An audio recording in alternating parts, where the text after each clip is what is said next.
Il a eu raison parce que j'avais oublié de le mettre. Vous voyez, comme quoi personne n'est parfait, même pas le monsieur qui est là et qui parle. Ah, je vois nos frères. Alors, tiens, je vous vois, puisque je vous vois, on peut passer un petit moment. Alors, vous voyez donc un peu, ça nous aide de voir ces trois parties. Et comme j'ai dit, Québec, non? Maintenant, j'ai la classe. Et vous voyez comme ça nous aide. Donc, c'est drôle parce que ça, c'est ma photo là maintenant. C'est pas très grave. Hein. Donc, c'est en train d'être enregistré. Donc, c'est pas grave si ça n'a pas été enregistré. On voit plus la Bible que tu avais partagée Oui, là. je sais parce que je l'ai enlevé. Et maintenant, je reviens sur le texte. Voilà. C'est parce que je voulais simplement vous voir. Voilà. OK. Je crois que j'ai peut-être, ce que j'ai fait, c'est que j'ai peut-être enlevé ma vidéo, mais ce n'est pas grave. Voilà, c'est bon. Oui, je vous exhorte donc, frères, par les compassions de Dieu, à offrir vos corps. Hein. Alors, tout ce qu'il a parlé avant, le salut, l'évangile du salut, chapitre 1, ensuite jusqu'à chapitre 8, tout ce que Dieu a prévu, c'est le salut de l'homme. Ça montre l'amour de Dieu pour les hommes. Hein, c'est les compassions de Dieu qui se montrent dans la vie de Jésus, dans l'évangile. Donc, basé là-dessus, si on comprend l'évangile, si on comprend le salut, si on comprend la bonté de Dieu et que tout ce qu'il a prévu est bon pour nous dans son salut, ça doit avoir une conséquence dans notre comportement, dans notre vie. Hein. Et ça, il en parle tout au long de la lettre, mais surtout ici à partir du chapitre 12.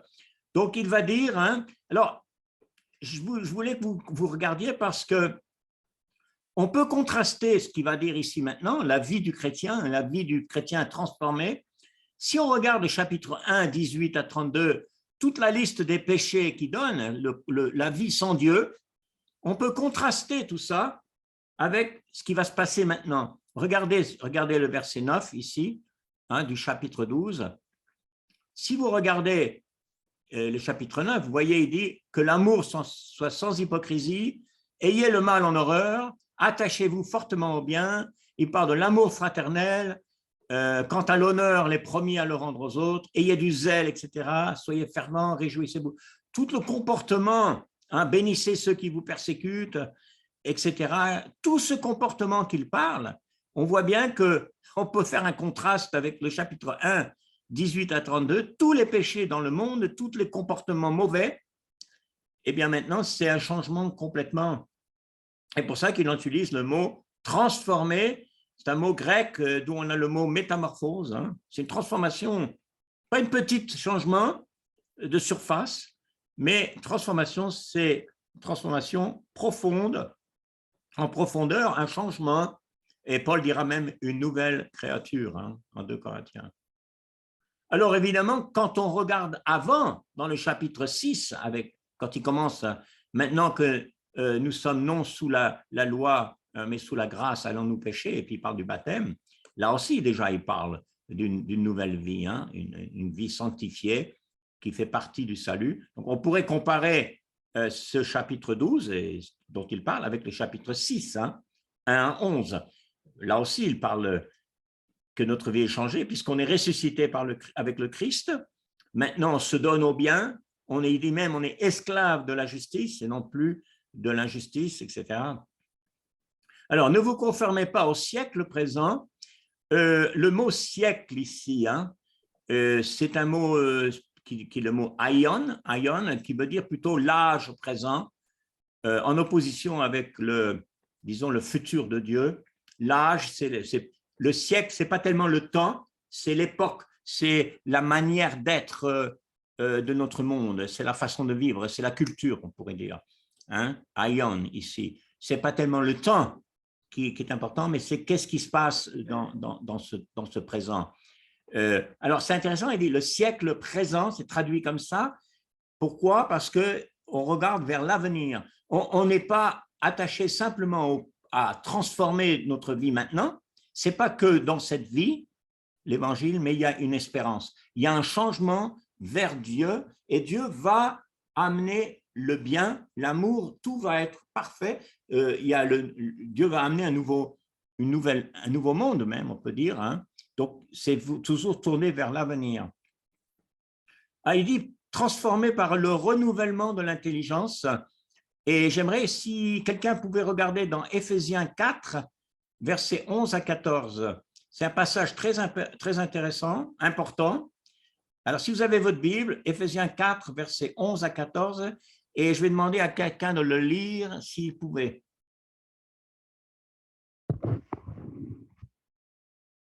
Éphésiens 4, 11 jusqu'à... Oui, 14. Oh, 14, OK.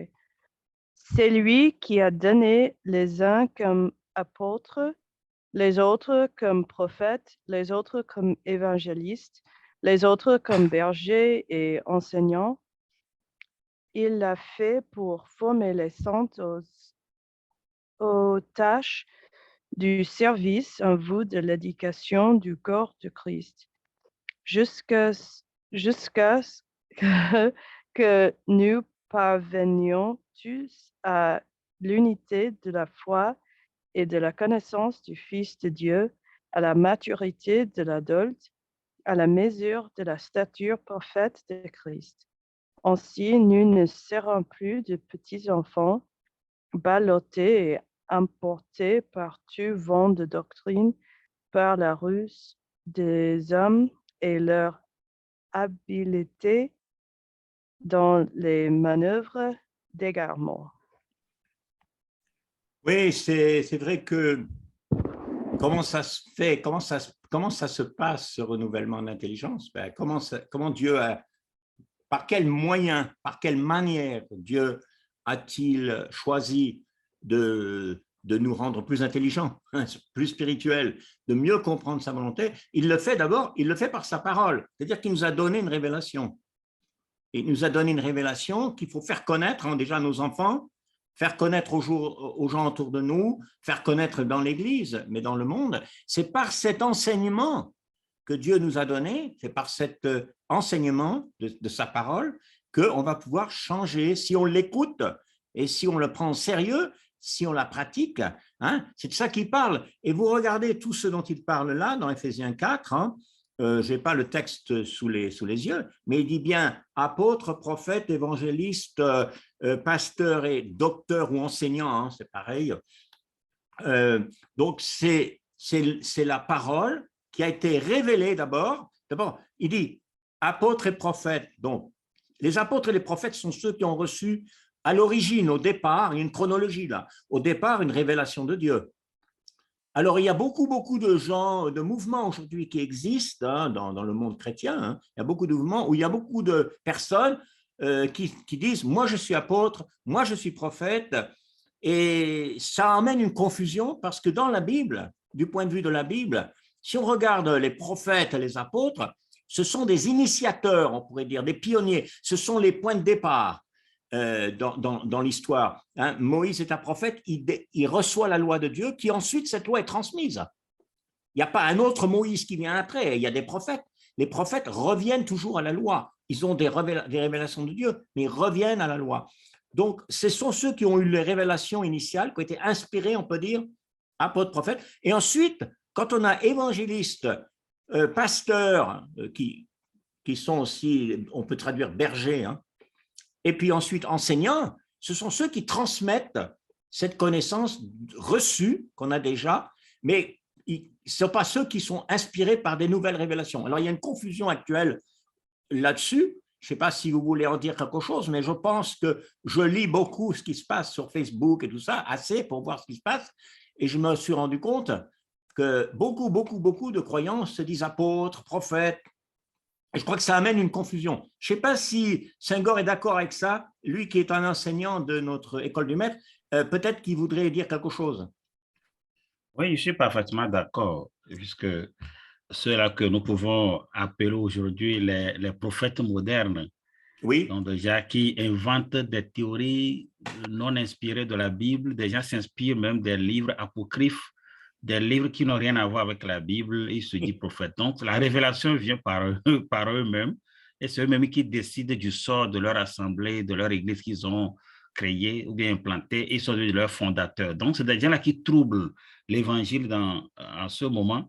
Et puis, avec des théories, des opinions personnelles, tout ça, là, ça trouble vraiment. Donc, nous avons beaucoup de ces faux prophètes modernes en Afrique, notamment dans des pays comme le Nigeria, le Bénin, la Côte d'Ivoire, qui bat le record actuellement. Donc, ce que vous dites est exact et c'est vrai. Et puis, il faut que, à partir de cet enseignement, nous puissions voir ce que Dieu voudrait dire dans Éphésiens chapitre 4 au départ pour équiper l'Assemblée. Il fallait partir de ces agents, de ces hommes. Donc, aujourd'hui, Dieu a d'autres agents qu'il utilise et non plus des prophètes. Oui, c'est ça. Donc, les évangélistes annoncent l'évangile, les pasteurs sont des bergers, les anciens, et les enseignants, c'est un terme général qu'il a là, teacher, enseignant.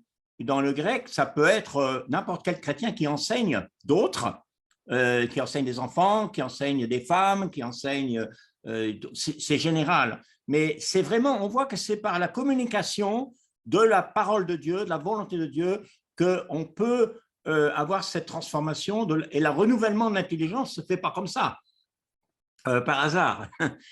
Très bien. Et d'ailleurs, il dit à la mesure de la stature de Christ. Donc, le but, c'est de ressembler à Jésus dans notre vie, c'est de nous sanctifier, c'est d'avoir une vie de prière, une vie de justice, tout qu'il décrit dans ces chapitres 12, 13, 14, 15, 16, tous les éléments, tous les aspects de cette nouvelle vie. Et puis, j'ai noté dans ma Bible ici à côté, Galates 5, 22, qui est le fruit de l'esprit. Ce n'est pas simplement un enseignement, mais c'est un enseignement qui va être pratiqué avec l'aide du Saint-Esprit. Alors, le Saint-Esprit, le paraclète, traduit consolateur, mais c'est plus précis. Paraclète, dans le grec, parakletos, c'est celui qui est à nos côtés pour nous aider, pour nous tenir la main en quelque sorte, et pour nous aider sur le chemin. On a de l'aide. Bon, ça ne veut pas dire qu'on a des inspirations nouvelles par le Saint-Esprit, des révélations nouvelles, c'est ce que beaucoup pensent, mais c'est plutôt que le Saint-Esprit nous aide à produire le fruit. Et si vous regardez le fruit, c'est l'amour, la joie, la paix, la patience, tous ces fruits, ça concerne le caractère, le comportement, c'est ça.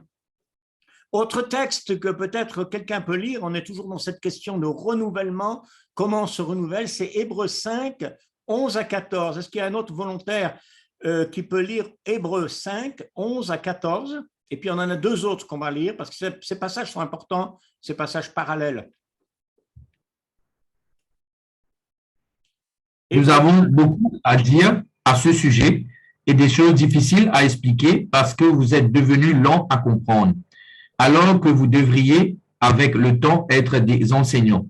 Vous en êtes au point d'avoir besoin qu'on vous enseigne les éléments de base de la révélation de Dieu. Vous en êtes arrivé à avoir besoin de lait et non d'une nourriture solide.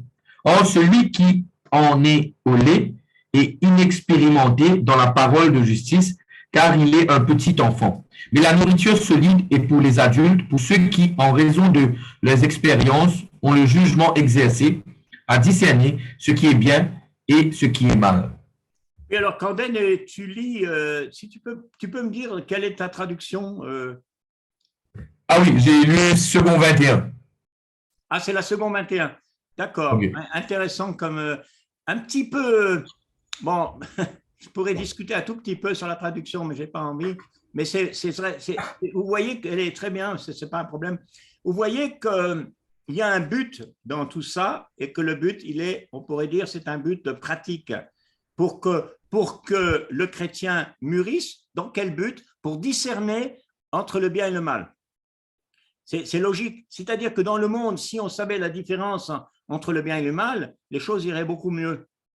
Et où il y a beaucoup de personnes qui pensent qu'une chose bonne, selon Dieu, est mauvaise. Et qu'une chose mauvaise, pour eux, elle est bonne. Donc, il faut apprendre la différence entre ce qui est bien et mal. C'est fondamental.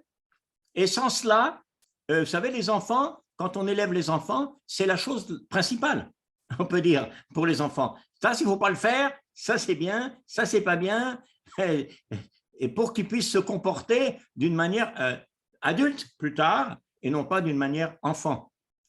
Voilà, donc les deux autres textes parlent un peu de la même chose, hein. 1 Corinthiens 3, verset 1 à 3 et 1 Pierre 2, 1 à 3. Donc, dans 1 Corinthiens 3, il dit « Je ne vous écris pas comme à des hommes spirituels, mais comme à des hommes charnels, puisqu'il y a parmi vous des disputes et que les uns s'élèvent au-dessus des autres, etc. etc. » Donc, les Corinthiens ne sont pas spirituels, il leur manque de compréhension, malgré qu'ils ont beaucoup de dons, ils parlent en langue et tout ça, mais il y a tout ce problème. Et dans 1 Pierre 2, hein, c'est là qu'il dit qu'il faut s'attacher au lait spirituel, au lait, et que c'est par ce lait qu'on va grandir, hein, comme une nourriture spirituelle. Donc, la parole de Dieu étant une nourriture, hein, donc ça c'est dans toute la Bible. Alors il dit revêtir, donc première chose c'est que quand il parle de ça, il va parler de cette question de la, on peut dire de l'humilité. Par la grâce qui m'a été donnée, je dis à chacun de vous de n'avoir pas de lui-même une trop haute opinion, mais de revêtir des sentiments modestes, selon la mesure de foi que Dieu a départie à chacun. C'est intéressant que la modestie, l'humilité, disons la modestie, c'est un fruit de la foi. C'est lié. Plus on a la foi dans la parole de Dieu, dans ce que Dieu dit, plus on sera modeste. On n'a pas besoin d'être fier, orgueilleux, quand on a la foi. Et je dis toujours que, pour moi, je comprends que le péché, quand on s'éloigne de Dieu, c'est parce qu'on manque de foi quelque part. On n'a pas cru de ce que Dieu a dit. On n'a pas écouté la bonne voix, on a écouté la mauvaise voix. J'ai mis une note ici, qui est peut-être moi que j'ai noté, j'ai marqué « agir humblement ». Hein, on prenait l'exemple de Moïse, il utilise dans l'Exode le mot praos, il utilise dans le Nouveau Testament, Jésus, hein, bénis sont ceux qui sont doux, et Matthieu 11, 29, donc la douceur, qui est traduite douceur, c'est aussi une forme d'humilité. La douceur, bénis sont ceux qui sont doux, les humbles. L'humilité, ce n'est pas l'ignorance, ce n'est pas la faiblesse, comme on pourrait croire que c'est ça. Ce mot-là, il est très spécial, qui est utilisé dans le Nouveau Testament. Les Grecs utilisent le mot pour les chevaux, qui sont très forts, qui sont beaucoup de force, mais qu'il faut dresser pour utiliser leur force pour le bien. Donc l'homme humble, selon Dieu, ce n'est pas celui qui dit « je ne sais rien faire, je ne sais rien, je suis nul, je n'ai pas de force, je ne connais rien ». Ce n'est pas ça, l'homme humble. L'homme humble, c'est celui qui met au service de Dieu même ses dons. Parce que tout le monde a des dons, il va le dire plus tard, Paul. Donc, ce n'est pas la fausse humilité, hein, ce n'est pas une fausse humilité, c'est l'humilité qui dit « je vais mettre mon don au service de Dieu ». Et d'ailleurs, il en parle tout de suite là. Hein, il dit nous avons un corps, nous sommes un corps, nous sommes plusieurs, nous formons un seul corps, nous sommes membres les uns les autres, puisque nous avons des dons différents.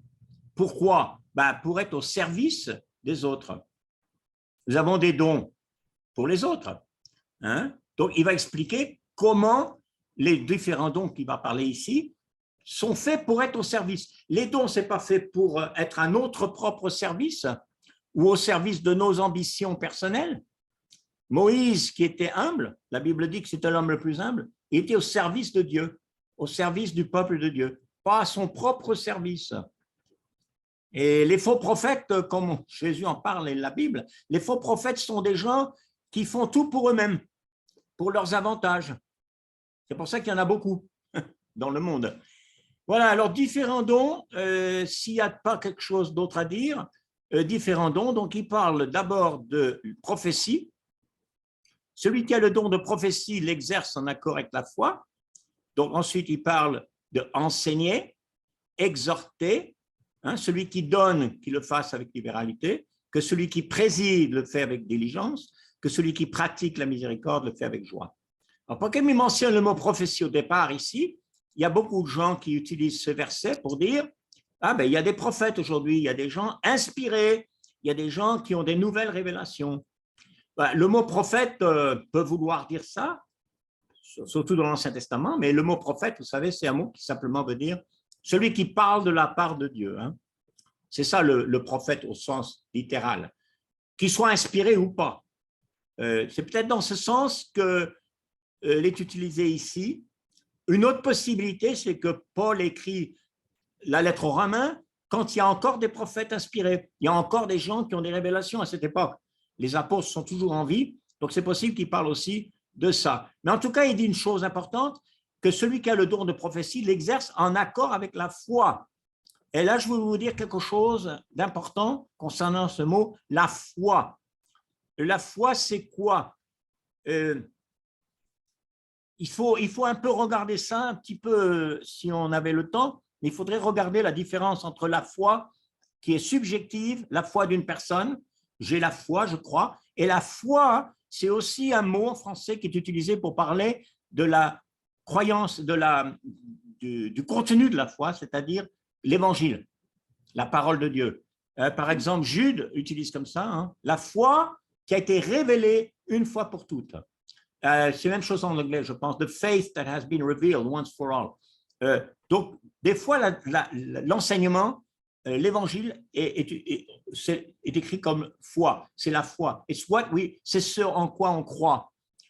Donc, je crois que c'est de ça qu'il parle, hein, qu'il faut l'exercer en accord avec la foi, c'est-à-dire qu'il ne faut pas aller contre ce qui est déjà révélé par Dieu. Il ne faut pas dire des choses qui sont… Et c'est comme ça aussi qu'on peut confondre les faux apôtres, les faux prophètes. Comme disait Senghor, ils arrivent avec toutes sortes d'opinions, d'idées, des nouvelles, et comme il dit, même les évangiles apocryphes, etc. Mais ils sont contradictoires avec ce que Dieu a déjà révélé. Un prophète n'est pas contradictoire avec ce que Dieu a déjà dit. C'est au contraire. Donc voilà. Que celui qui est appelé au ministère s'attache dans son ministère. Ministère, ça veut simplement dire service. Hein. C'est tout ce que ça veut dire. Parce qu'aujourd'hui, on a des ministres dans le gouvernement. Ministre, c'est un grand titre, mais en fait, ça veut dire serviteur. Hein. Donc, celui qui s'attache à son service, enseigner, donc, comme j'avais dit, Éphésiens 4. Exhorter, c'est un peu différent d'enseigner. Hein. Alors, pourquoi c'est différent? Parce qu'on enseigne, on donne une information, on communique des vérités de la parole de Dieu, mais quand on exhorte, on a un but précis.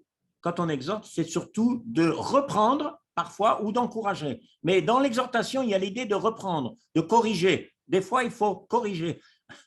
Il y en a qui aiment beaucoup corriger, ça leur fait plaisir de corriger les autres, il ne faut pas exagérer.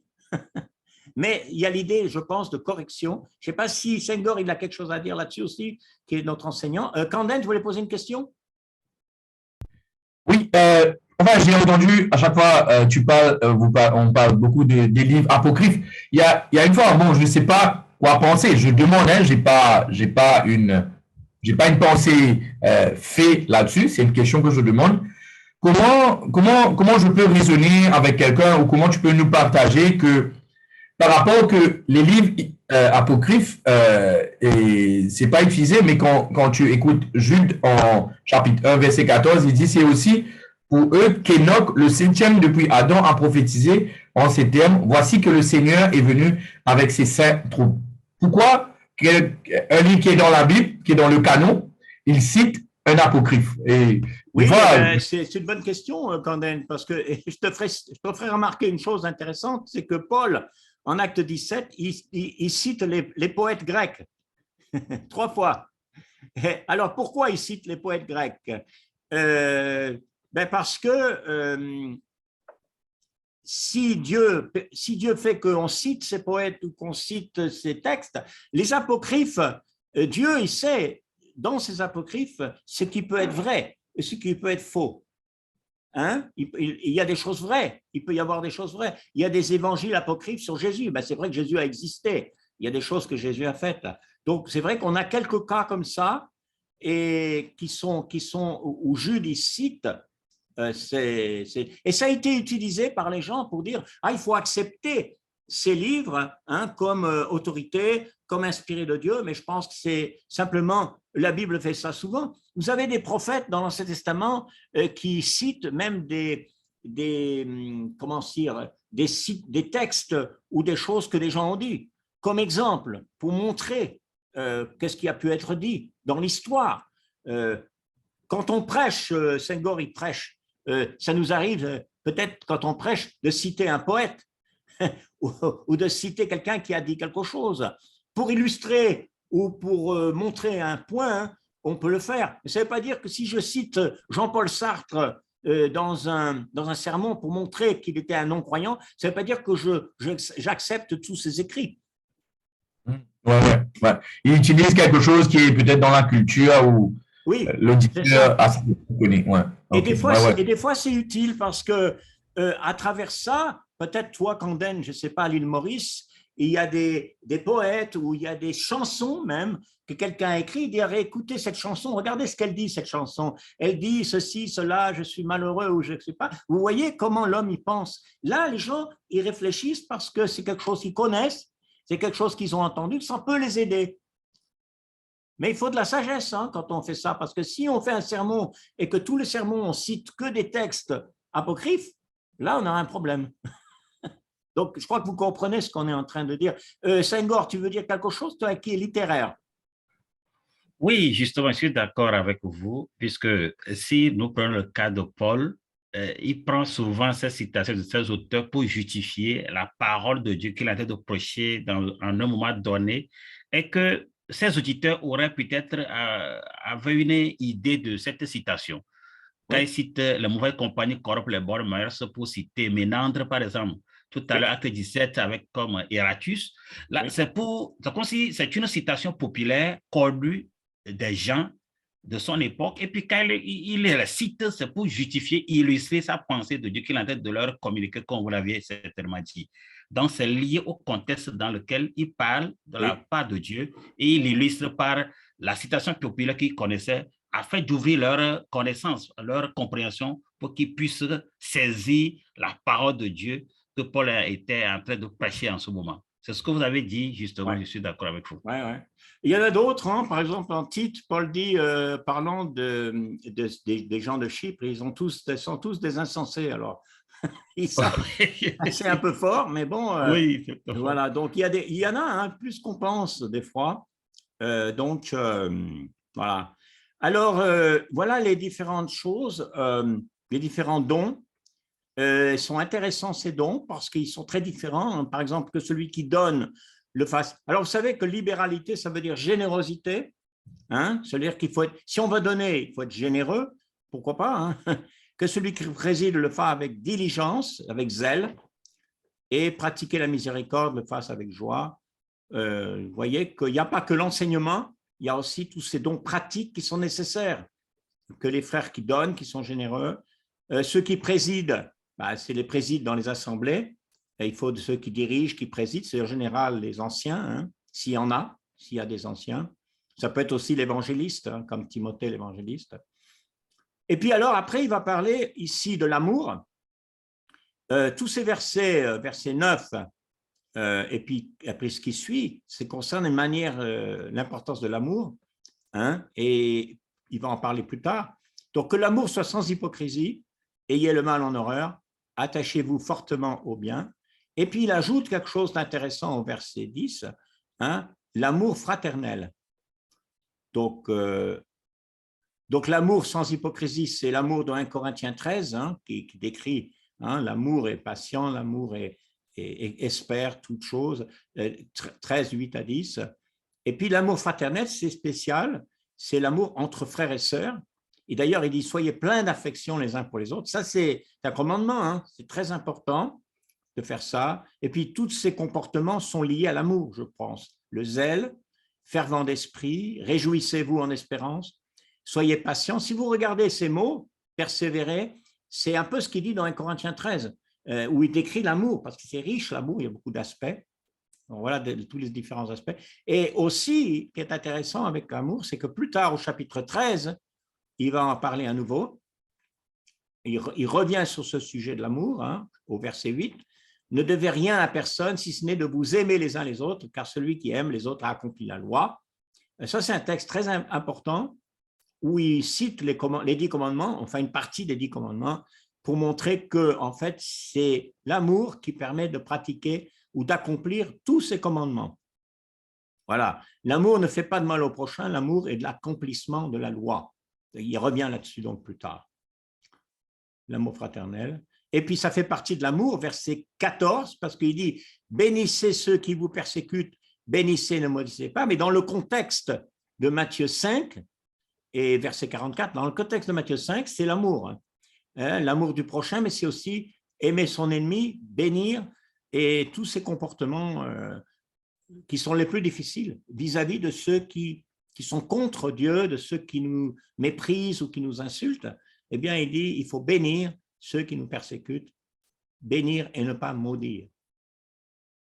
Une chose à dire concernant la bénédiction et la malédiction, c'est que la notion de bénédiction et de malédiction, dans le monde, disons, païen de l'époque, dans le monde païen en général, est très importante. Pourquoi? Parce que le monde de Paul, le monde de l'époque de Paul, c'est un monde animiste, hein? C'est-à-dire, c'est un monde animiste, c'est-à-dire que les forces de la nature, les forces de l'esprit, les ancêtres ont une influence sur nous, d'après ces croyances païennes, soit pour nous bénir, soit pour nous maudire. Et en plus de ça, dans ce contexte, disons, païen de l'époque de Paul, et encore aujourd'hui, dans ce contexte, il y a tous ceux qui veulent essayer d'amener des malédictions sur les autres, je vais les maudire, et là, celui-là, je vais le bénir. Et ça, c'est la base de beaucoup de comportements, beaucoup de religions. La base de la sorcellerie, la base des marabouts. Alors, bien sûr que Senghor, il connaît plus de ça que moi, mais peut-être que, puisqu'il est dans le contexte de l'Afrique, on a ça aussi chez nous, hein. Il peut peut-être nous dire quelques mots là-dessus, parce que ça, je crois que ça a à voir avec ça. Oui, je voulais vous parler des pratiques animistes, c'est ça? Oui, animiste, oui. Oui. Oui, donc cela consiste parfois dans certains milieux, comme notamment chez nous. Les animistes, ils invoquent les esprits ou l'esprit des morts, ouais. Qui font de libation, etc., pour les invoquer, soit pour qu'ils bénissent la génération, qu'ils protègent les gens. Donc, c'est comme c'est le culte voué en fait aux morts. Ouais. Donc, ces pratiques sont là. Et puis, en dehors de ça, d'autres, parfois, c'est devant les statuettes ou les arbres qui sont considérés comme des choses utiles à qui il faut vouer un culte, etc., etc. Donc, c'est l'animisme. En fait, les ancêtres habitent tel ou tel, ou bien ils ont aussi la notion de la réincarnation, que tel ancêtre parti, il est revenu réincarné dans telle chose. Voilà à peu près ces différentes pensées que les gens développent dans l'animisme en évoquant des choses des ancêtres, etc. Oui, c'est bien. Et en tout cas, une chose qu'ils nous disent, c'est qu'il ne faut pas maudire, mais qu'il faut bénir. Et surtout, quand il s'agit des personnes qui sont contre nous, qui nous font du mal, il faut toujours bénir, il faut prier pour eux, il faut aimer nos ennemis. C'est vraiment l'enseignement de Jésus, là, il est très différent, unique, je dirais. Je ne crois pas qu'il y ait un autre enseignant qui a jamais dit des choses comme Jésus, comme ça. Je pense qu'aussi, pour Camden, ça doit exister aussi à l'île Maurice, je pense, parce que tu as parlé des réincarnations. Je pense, Camden, que la réincarnation, c'est assez courant sur l'île Maurice. Ah ouais. Mais 60% de la population, c'est des hindous. Moi, je suis un ex-hindou, donc voilà. C'est obligatoire que les hindous pensent au karma et à la réincarnation. Alors, tu vois, ça doit être difficile aussi pour toi parce que dans un contexte comme celui-là, c'est vraiment un changement de 180 degrés, un changement de comprendre les choses. C'est un grand défi pour changer cette manière de comprendre, hein. C'est difficile. C'est vrai. C'est bien. Donc, tous ces comportements, à mon avis, tout ça qui est là, à partir du moment où verset 9, il parle de l'amour, tout ça, ça concerne l'amour. L'amour, c'est concret. Hein? Par exemple, quand il dit bénir et non pas maudire, c'est l'amour. Après, quand il dit réjouissez-vous avec ceux qui se réjouissent, pleurez avec ceux qui pleurent, c'est l'amour. Par exemple, réjouissez-vous avec ceux qui se réjouissent. Si quelqu'un réussit dans la vie quelque chose, si quelqu'un il est béni de Dieu d'une manière ou d'une autre, il faut être capable de se réjouir. Et souvent dans le monde, c'est le contraire qui arrive. Hein. Vous voyez ce que je veux dire? Dans le monde, si quelqu'un réussit, si quelqu'un il a une bonne famille ou un bon travail, souvent, on ne va pas se réjouir, les gens vont être pas contents. Ils ne vont pas être contents parce que l'autre, il réussit. Donc ça, il faut faire attention à ce péché, le péché de la jalousie et tout ça. Et puis pleurer avec ceux qui pleurent, ceux qui sont dans le deuil, il faut être dans le deuil avec eux, il faut savoir être avec eux, les accompagner. Donc, ça fait partie de la vie chrétienne. Hein. Alors, vivez en bon accord, n'aspirez à ce qui est élevé, mais laissez-vous attirer par ce qui est humble et ne soyez pas sages à vos propres yeux. Je ne sais pas si vous êtes d'accord. Moi, je pense que tout ça, c'est des expressions de l'amour. L'amour, c'est concret. Et voilà, toutes ces différentes choses, c'est l'amour. Et ça continue d'ailleurs hein, jusqu'à la fin du chapitre 12, c'est avec ça qu'on va finir. Ça continue. Ne rendez à personne le mal pour le mal, c'est aussi l'amour. Recherchez ce qui est bien devant tous les hommes, pareil.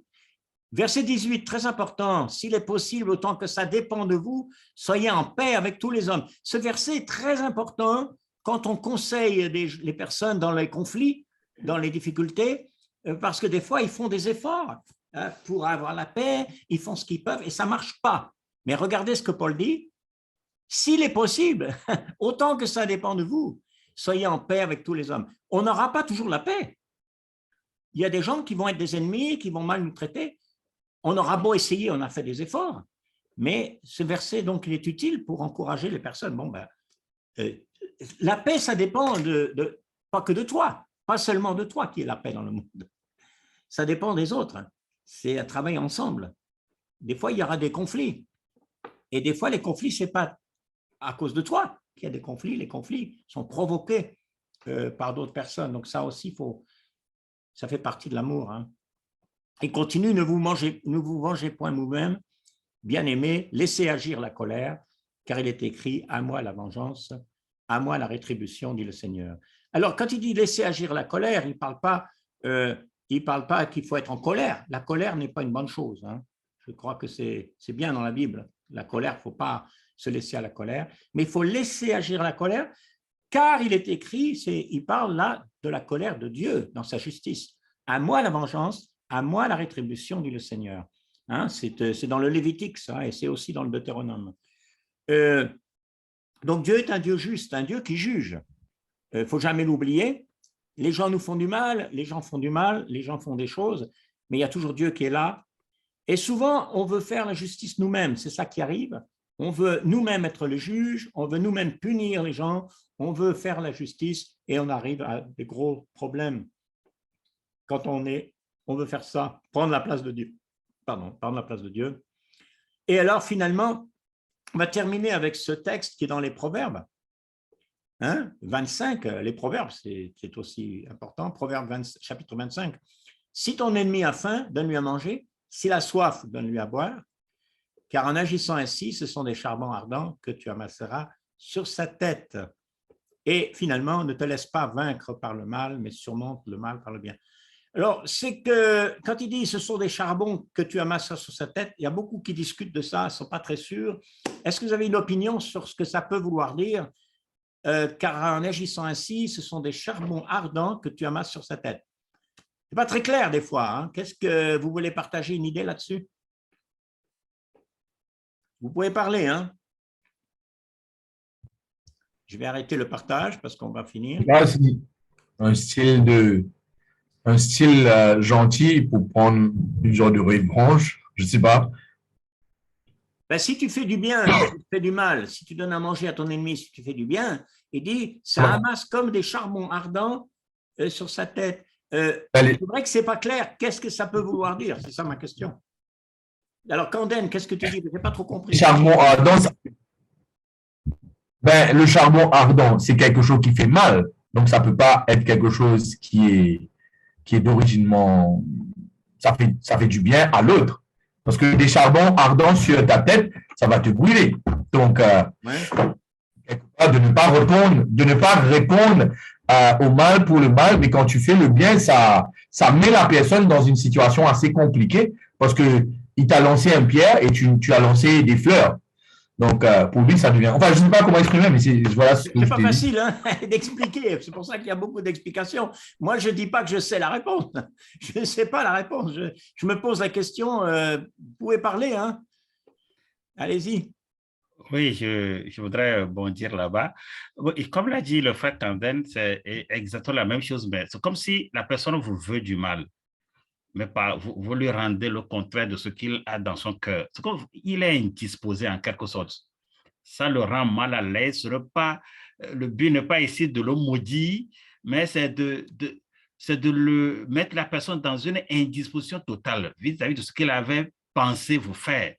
Donc, ça le trouble et puis ça peut aboutir à une transformation, ou bien une correction, ou bien autocorrection, pour qu'il ne puisse pas continuer encore dans cette voie. Puisque lui, il a une mauvaise intention envers vous, bien envers quelqu'un, mais la personne pose un autre pas qui est à l'encontre de ce qu'il pense. Donc, autrement dit, ça va le troubler, le blesser même, au point de l'amener normalement à une autocritique, à une autocorrection, à un auto-jugement pour changer sa vie et que cela soit désormais conforme à celui qui a un geste d'un bienfaiteur. C'est dans ce sens qu'il parle de charbon ardent qu'il est en train de mettre sur la tête de celui qui vous veut du mal. Oui, d'accord, c'est bien. Je cherchais un texte là. D'autres? Lisha, tu veux dire quelque chose? Quoi? Tu veux dire quelque chose, Lisha? Pour ce texte des charbons ardents sur la tête? Non, pas sur les charbons, mais, oui. Mais avec ne rendez à personne le mal pour le mal et rechercher tout ça. Je pense que Jésus était l'exemple parfait comme tout le temps, mais parce que quand les soldats l'ont tué, oui. il encore fait le bien pour alors je ne sais pas je ne sais pas comment expliquer ça, mais et pour tout le monde, parce que nous étions des ennemis de Dieu et il a montré la mort parfaite pour nous. Oui, c'est bien, toutes ces réponses sont bonnes.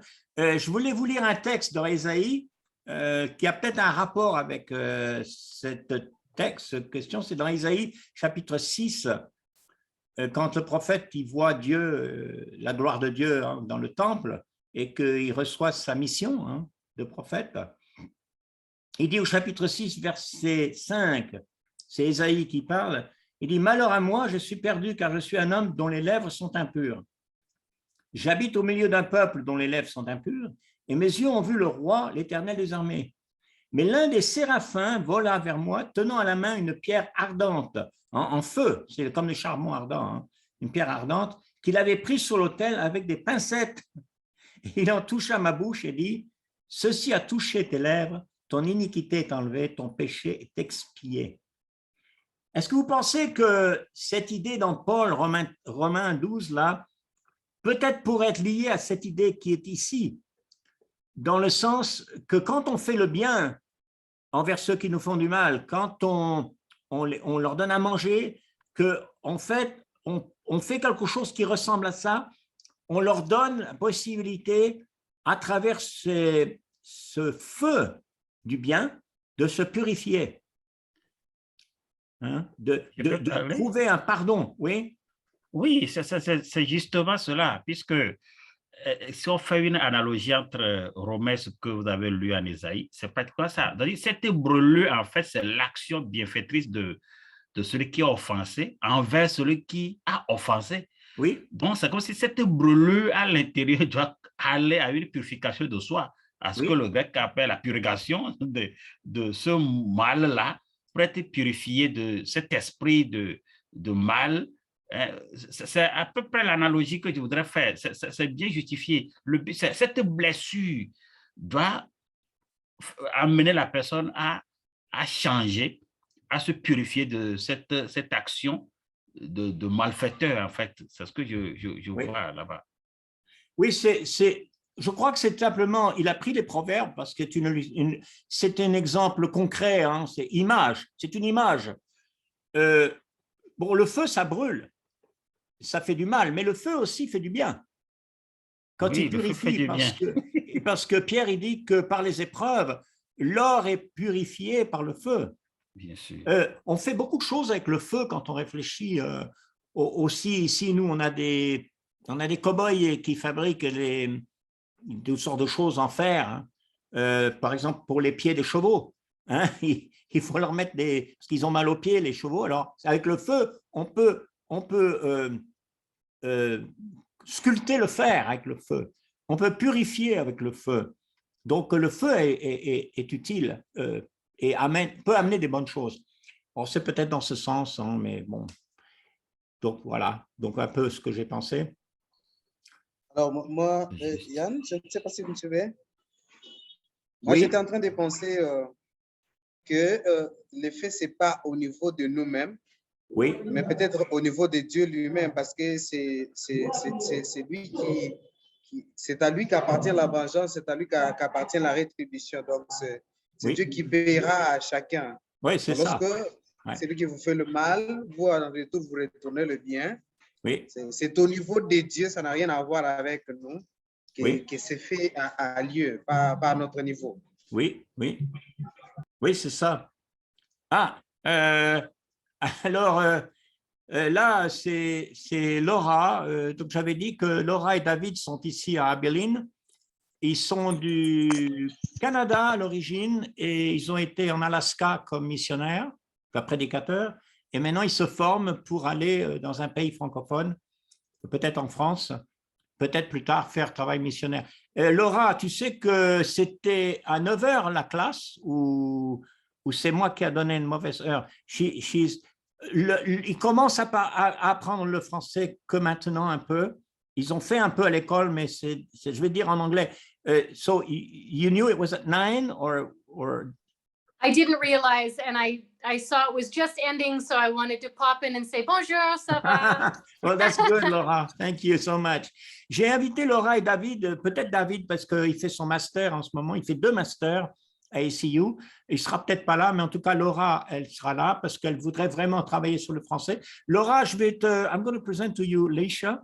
Laisha actually lives about 45 minutes from Abilene, and she teaches French and Spanish and homeschools also.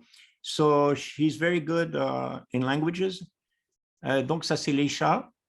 Donc, tu peux dire où tu habites? J'ai oublié le nom d'où tu habites. Laisha, where do you live? May, la ville de May. Okay, but what's the closest place that we know? Brownwood. Brownwood, ok. Par là, hein, par de ce côté-là, voilà. Très bien. Donc, et puis Clifton, bon, on va pas continuer la classe, mais c'est gentil d'être revenu, Laura. Donc, on aura une classe la semaine prochaine, vendredi prochain. Et toute cette classe a été enregistrée et je vais envoyer, I'm going to send out the recording. Okay. We discussed chapter 12 of Romans et on va faire chapitre 13 la semaine prochaine. Le romain devait être que pour le mois de juillet, août, mais je crois que ça va être aussi pendant l'automne parce qu'il y a beaucoup d'autres choses pour pouvoir finir. On ne peut pas finir si vite. Clifton, donc, tu es au courant, donc on se parlera parce qu'on n'a pas fini, Romain. On se parlera pour ce qui est de l'examen, la dissertation. Peut-être aussi Camden, on pourra se parler personnellement pour ça, pour voir comment on peut faire. Just saying about what they need to do as for their degree. And then Antoine aussi, j'ai oublié Antoine qui est là. Antoine qui est en Congo aussi, donc on pourra peut-être même d'ailleurs, je pense que peut-être on peut faire une réunion spéciale pour nous les étudiants et avoir une classe. Peut-être même on peut faire l'interview ensemble. C'est pas vraiment un examen, interview. J'aime pas faire examen. J'aime bien plutôt faire être sûr qu'on a compris les choses, qu'on peut en parler ensemble quand on est en groupe ou avec d'autres. Peut-être qu'on fera l'interview tous ensemble. Et puis la dissertation, par contre, c'est vous qui pourrez la faire tout seul. Et on s'arrangera plus tard. Donc, je voulais dire merci à Senghor, donc de Lomé, d'être parmi nous. Ça nous aide beaucoup. Bren n'a pas pu venir, mais il aurait voulu être là aussi. Il nous manque toujours quelques personnes de la France aussi, mais ils suivent. Et il y a Christophe Cascales, mais il vient de faire un voyage aux États-Unis. Et Christophe Cascales, qui est un étudiant de l'école du Maître, qui est près d'Avignon. Et puis encore d'autres qui sont, j'ai oublié les noms. Voilà. Eh bien, écoutez, moi, je vais vous dire au revoir. Je vais demander peut-être à Canden, si tu veux nous dire une prière. Et puis, je vais vous envoyer l'enregistrement aujourd'hui. This recording, I will send it today. And so you can hear. Et vous pouvez écouter. Et voilà. Vous n'avez pas d'autres questions, pas d'autres problèmes? Non? Ça va? Alors, moi j'avais peut-être. Oui. Oui, bon, j'avais peut-être une petite question. Oui, Antoine.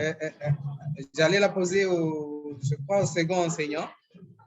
C'était par rapport, je n'ai pas voulu interrompre lorsque vous étiez en train de parler, c'est quand on parlait de l'inspiration des apôtres. Oui. Alors que j'ai bien suivi sa prière d'introduction quand il priait. Oui. Il a prié pour l'orateur et l'enseignant du jour, il a dit Seigneur, inspire-les. Je voulais savoir le sens dans lequel l'enseignant d'aujourd'hui peut être inspiré et la façon dont les apôtres ont été inspirés. Est-ce que c'est. Antoine, il pose des très bonnes questions et c'est le genre de questions que j'ai presque envie de demander à Senghor de répondre. Oui, dans ce contexte, moi j'ai parlé, il faut que l'Esprit de Dieu soit en communion avec l'enseignant pour nous conduire, c'est tout. C'est dans ce sens que je parle de l'inspiration ici. Ouais. De l'inspiration, c'est le souffle de Dieu. Donc que Dieu insuffle son esprit à Yann de conduire l'enseignement. Ce n'est pas eux, c'est de la part de Dieu. Mais contrairement à ceux-là dont je parlais, c'est comme si eux-mêmes reçoivent de l'inspiration d'eux. C'est-à-dire, la source n'est nulle part. Et puis, ils commencent par écrire des livres. Je ne sais pas si quelqu'un qui est en Côte d'Ivoire, il a écrit un livre intitulé Les révélations de Kako Philippe. Donc, c'est un livre, il avait ses versets, etc. Les livres de Mormon, par exemple, là, ce ne sont pas des livres inspirés. Mais eux aussi disent qu'ils ont reçu d'inspiration. Mais ici, particulièrement, c'est que l'Esprit de Dieu travaille avec l'enseignant pour nous conduire dans l'étude de Romains. Oui, et ça fait partie, on peut peut-être aussi, pour finir, on peut peut-être faire un parallèle de ça avec le texte de Jacques dans le premier chapitre. Si quelqu'un manque de sagesse, qu'il la demande à Dieu. Moi, je demande la sagesse, je demande que Dieu m'aide, mais je ne vais pas prétendre que j'ai des nouvelles révélations extraordinaires que personne n'a jamais eues. Je reviens toujours à la parole. Donc, c'est vrai qu'il y a une tension entre une inspiration, de textes de révélation autoritaire et une inspiration où Dieu nous guide pour nous aider à prêcher, à enseigner. On a besoin de... Il y a une sorte de tension là et il faut pas tomber dans l'extrême de côté ou de l'autre. De l'extrême. Ah, moi, Dieu me dit tout, j'ai pas besoin même de lire la Bible. Dieu me parle, c'est formidable, pas besoin d'étudier, Dieu me dit, il me révèle tout. Et puis l'autre extrême, j'ai pas besoin de Dieu. Moi, je fais tout par moi-même. Vous voyez, les deux extrêmes, il faut trouver un équilibre, voilà, dans tout ça. Mais c'est une bonne question, Antoine. Antoine a toujours des très bonnes questions et c'est une bonne question. Il est d'étudiants très sérieux et tant mieux, c'est très bien. Alors, j'ai demandé à Canden de prier pour nous et puis qu'on puisse se revoir, Dieu voulant, dans une semaine. OK. Prions. Père éternel, Dieu Tout-Puissant, c'est au nom de Jésus, notre seul et unique Seigneur et Sauveur, que nous venons devant vous. Nous vous demandons, Père, de nous pardonner pour nos manques de sagesse ou pour toutes les choses qu'on a manquées vis-à-vis de vous et vis-à-vis de notre prochain. Père, nous vous demandons, Père, de nous laver continuellement, de nous sanctifier, de nous mettre à part, Papa, pour votre gloire, pour votre œuvre, et que vous soyez glorifiés et que l'humilité soit à nous. Père, nous vous demandons pleinement de l'humilité pour nous tous qui sommes là et que nous ayons l'amour, la paix, la douceur et tous les fruits du Saint-Esprit à chacun selon que vous avez décidé à chacun d'avoir là où il est dans sa vie, dans sa quête vers vous et pour vous servir. Père, je vous prie, Père, de bénir toute la famille de Yann, sa femme et ses enfants, ses petits-enfants, et de bénir son ministère, Père, et Père, de prendre soin de lui, hein, Papa, et c'est un homme de Dieu, qui servent depuis bien longtemps et nous vous remercions, nous vous bénissons pour cela, Père. Nous vous demandons de bénir tous nos frères et sœurs qui sont là dans Zoom et ceux qui n'ont pas pu venir, de leur bénir dans leur quête, dans leur croissance spirituelle, dans leur famille, dans leur couple, avec leurs enfants, avec leur église, avec leur mission, Père. Nous vous demandons, Père, de nous révéler, à travers votre Saint-Esprit, de nous révéler qu'est-ce qu'il faut dire, quand il faut dire, qu'est-ce que nous devons comprendre, afin que nous croissions en devenant plus comme vous, Père. Nous vous bénissons et nous vous demandons de nous guider dans la mission que vous avez décidée à chacun. Père, aujourd'hui, nous sommes des élèves à l'écoute, Père. Je sais, Père, que vous allez utiliser beaucoup d'entre nous pour vous servir là où vous vous placez. Et nous nous soumettons entre vos mains, et c'est au nom de Jésus-Christ que nous vous prions, que juste votre volonté soit faite, Père. Amen. Merci. Est-ce que... Non, c'est bon. Vous m'entendez là? Oui, oui. Oui, d'accord. Donc, je vais dire au revoir et puis, merci à tout le monde et donc, à bientôt et passez une bonne semaine. Merci Bon week-end, bon dimanche. Au revoir. Au revoir, Clifton. Salut.